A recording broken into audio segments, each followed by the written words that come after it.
My name is Henrik. I'm a General Manager from Philips Consumer Lifestyle Germany, Austria and Switzerland. I think we are seeing that the question if TV will be in the future the product in the center of the home environment is answered, and we are seeing now that consumers are switching faster and faster from old technologies to new technologies to LCD TVs.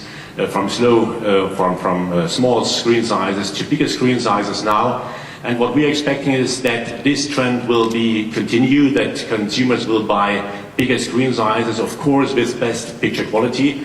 This is the demand we are feeling from the industry side.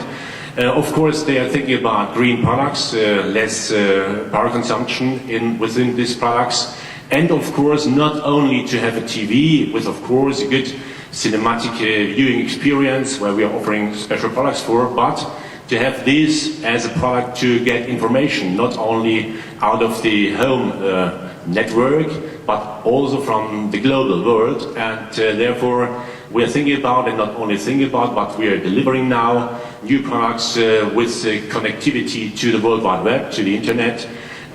We are doing this from Philips with Net TV. This is a special solution where we are offering predefined content for consumers, and of course they are able to go to the open net. And this is, I think, the next step, to have the TV not only as the cinematic viewing experience in their home, but also to have it as a product for information. And this is the next step we are going now. Hey, my name is Hauke Plambeck. I'm a worker for Messe Berlin in Sub-Saharan Africa, and my question is concerning the distribution of content. As we are moving, you mentioned it, to a high definition and even 3D television, how is the content distribution networks going to change to deliver this content on time when the people need it? So is there any way that the technologies like we see them in P2P today with the BitTorrent technologies are going to head into the devices we're going to see in 5 to 10 years from now? Thank you. Who wants to jump on that one? First of all, is it going to be distributed at all? Getting it there.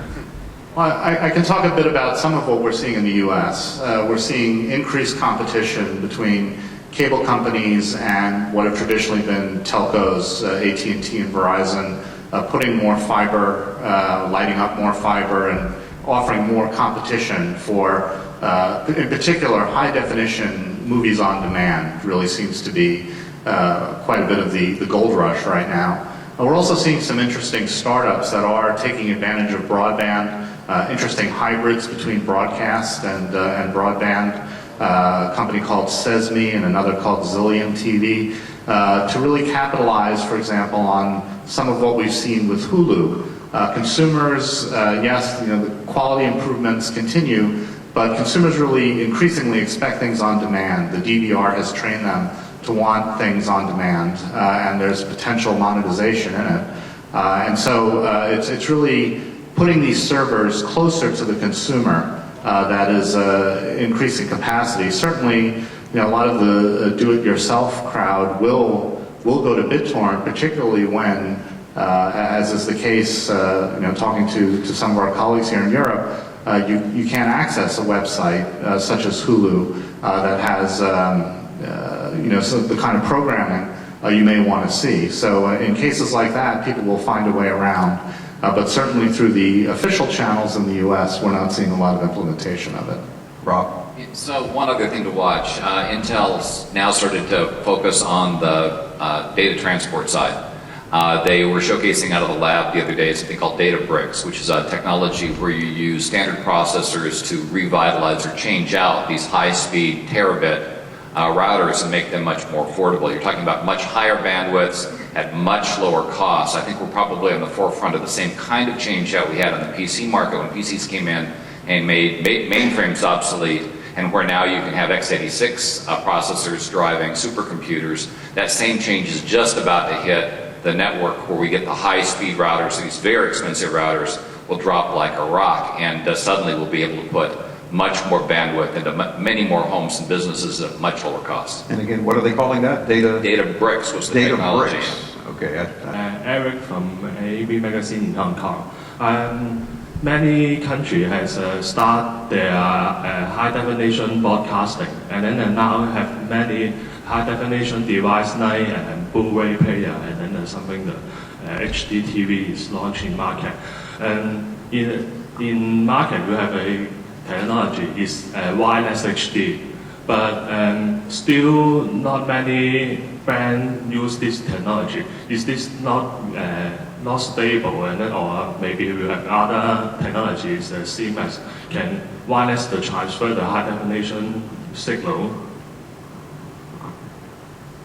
I think the good news is that, as we were talking about home automation before, there were a lot of standards for, or proposals for transmitting wireless high definition. Those are starting to thin out now, and the major manufacturers are starting to choose one of two contenders. One is wireless HD from technology developed by Cybeam, and the other is WHDI technology developed by a company called Amimon. Right now, both products add significant cost to the set. We did see TVs announced with both at CES. Some of them break out the technology into a separate tuner box to keep the set itself very thin. But there is a great deal of potential for it around the home and for providing new installation options for retailers and custom installers. But it's going to be at the high end of the product lines for the near future. Rainer Bücken, freelance journalist. I have to come back to a topic we talked a little bit earlier about that. That is the future of HD. That's my question to the colleague from Nikkei. NHK has shown his super high vision project several times. What is your opinion about that? Do we have it in 2020, 2025 or something like that? At least in Japan? So super high television has been already out there in an NHK laboratory, so you might have already observed that. It has a big screen, and then it's already usable. But it depends on where you are trying to use it. If Japanese homes are very small, so you cannot put that big screen at home. So probably that technology will be used in a big hall like this in the future. So I don't think it will take so long time to utilize that technology. I just wanted to go back over the question of OLED. I tend to personally think that OLED will take off in the next few years, not so much driven by the consumers, but actually driven by the manufacturers. I was talking to one in particular who was telling me that they're going to be using perhaps one of their Gen 2 fabs to make the substrate for OLED instead of making LCD, because otherwise the factory is not doing anything at all. And what I was told by this person who was actually quite well connected in the company is that this is actually going to create a driving factor, so they're going to have to drive the OLED out. So I think we are definitely going to be seeing in the next, and even in the next year, we're going to be seeing a few more OLEDs out there, probably 14 inches. I think it'll be a little while before we see the 21 or 27 inch OLEDs like we saw Sony presenting earlier this year. But definitely I think you'll be seeing 14-inch OLED, which will become quite a bit more mainstream, and the price will drop quite a lot in the next 2 years.